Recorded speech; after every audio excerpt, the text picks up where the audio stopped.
Welcome back to day 6 of our descriptive statistics part 2. All right, today you will be definitely needing your calculator and a writing utensil.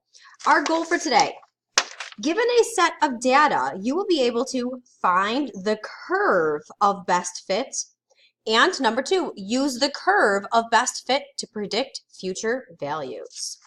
All right, so let's take a look. What do we mean curve of best fit? Well, these are other types of regressions.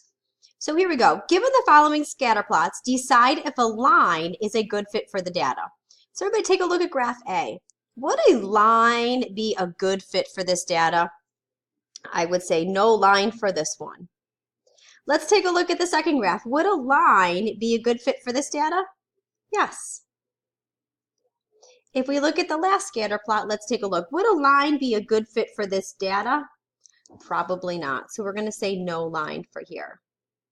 So if a line is not a good fit, what shape would fit the data? So let's take a look at graph A. What pattern does these data points create? So if I look, the data goes up and then it goes down. All right, well, it's definitely not a line, but if I look carefully, it definitely looks like a quadratic. If you were thinking parabola, you are also correct. Parabola is just the shape of a quadratic function. Now, if we take a look at the second one, we said yes, that one was a linear function. Okay, in fact, I would say this is a pretty strong, positive, linear correlation. All right, if we take a look at the last graph, graph C. Now, a line is definitely not a good fit, but what type of a function would fit this data? Well, if I take a look and I draw a curve that follows this data, well, it definitely looks like this would be exponential. In fact, this looks like it would be exponential decay because it's going down. All right, and this is actually the other types of regression models that we can have. We can have a curve as a quadratic or a curve in the form of an exponential. So let's take a look here. So different types of regression. If we have a line of best fit, that means a line is the pattern that the data points are taking. We're going to use a linear regression to find the equation. So remember, in your calculator, that is going to be stat, calculate, and that's choice 4. Lin regression. All right, if a parabola is the best fit, that means the shape of the points takes on a parabola. That means we're going to use our quadratic regression to find the curve of best fit. Now, if I take a look here, quadratic regression, that's going to be choice 5. Quad regression. And if I have an exponential curve of best fit, well, I'm going to use an exponential regression. So if I take a look here in my stat calculate, that is going to be option number 0, exponential regression. All right, so let's go ahead. Let's use these regression models to help us find a curve of best fit. All right. First, we're going to take a look at a quadratic regression.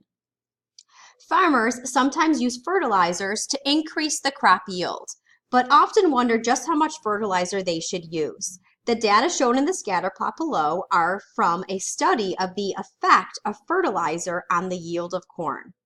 So if we take a look here, we have yield and fertilizer. So based on the graph, what type of model should the researcher use to describe the relationship between the yield and the amount of fertilizer? Explain. Well, first, everybody go ahead, take your pencil, and I'd like you to follow the pattern of the points and see what type of curve you draw.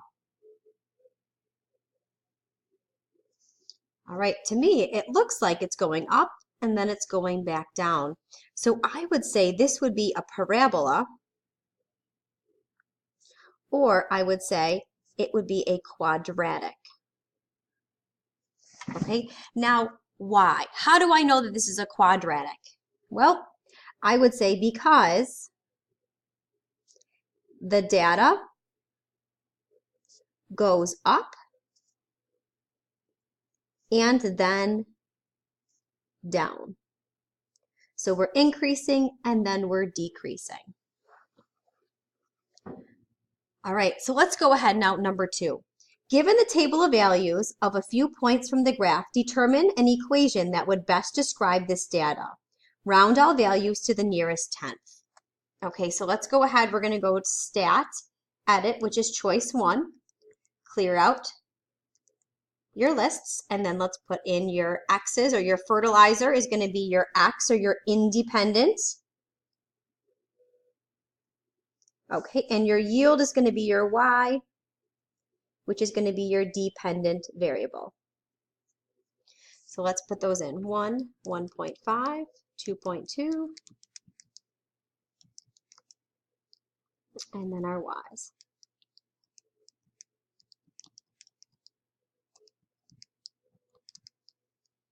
Okay, then we're going to go Stat, Calculate. This is going to be quadratic, which is choice 5. And then we've got it. So if we take a look here, it wants us to round to the nearest tenth. So my A value is going to be -0.6. My B value is going to be 3.4. And my C value is going to be 5.1. So when I put that into the quadratic equation, I'm going to follow that equation up at the top. Y equals -0.6x squared plus 3.4x minus 5.1. So that's going to be my curve of best fit.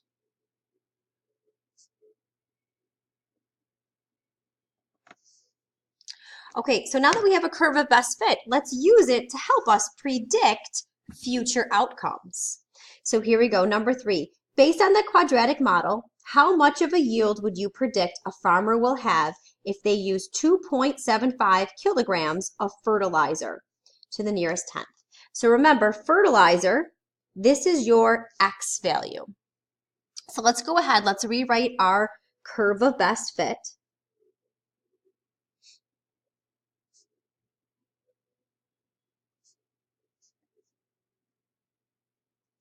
Okay, so now we're going to take that X value and we're going to plug it in. So Y equals -0.6.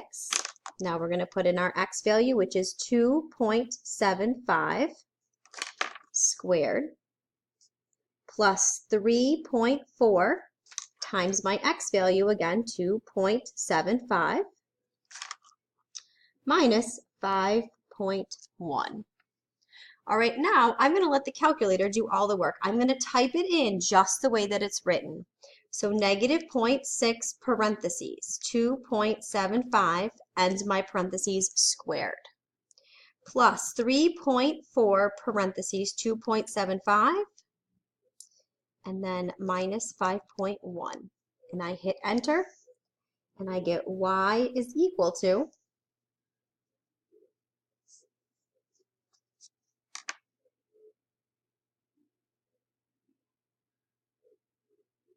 oops, I made a goof. We're going to go back up here because our C value up here was positive. If you caught me on that goof, tell me today in class. That's supposed to be a plus. This is supposed to be a plus. That doesn't make much sense. So let's go ahead and let's fix this up. All right, I apologize. Remember, if your C is positive, it should be a plus in the equation. So I'm changing this to a plus and a plus. So let's try that one more time. -0.6. 2.75 squared plus 3.4, 2.75, and then plus 5.1. That seems much better. Okay, so our yield is going to be 9.9. All right, to the nearest tenth. All right, so that's how we can predict using a curve of best fit. You're just going to take the values they give you and substitute them in. All right, let's go ahead now and let's try one more. So our next example.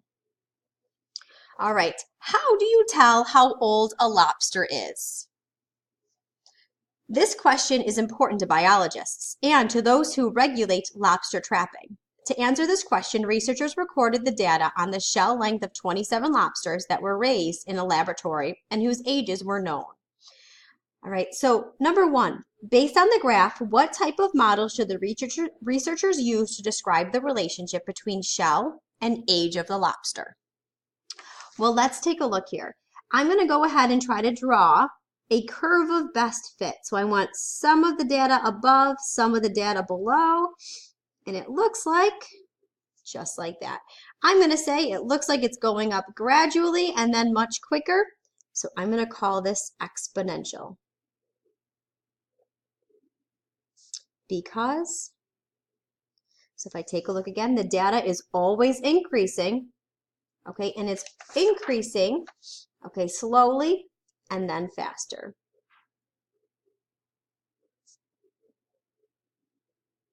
It's always increasing. And slower rate, and then at a faster rate. Okay, so now let's go ahead and use this data to create a curve of best fit. So I'm going to again go to my stat edit. I'm going to clear out my lists, and I'm going to put in my new data.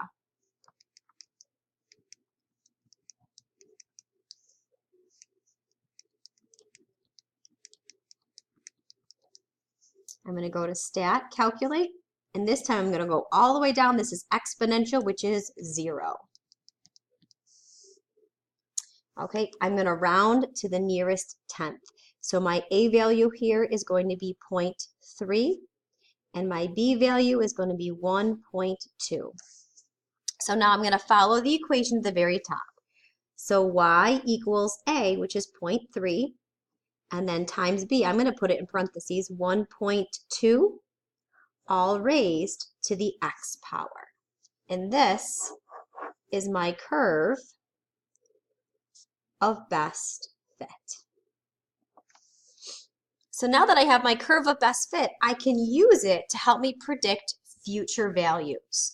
So here we go. Based on the exponential model, how old would a lobster be if the shell was 8.5 centimeters to the nearest tenth of a year? Okay, so the shell, if I take a look, my shell is my x value.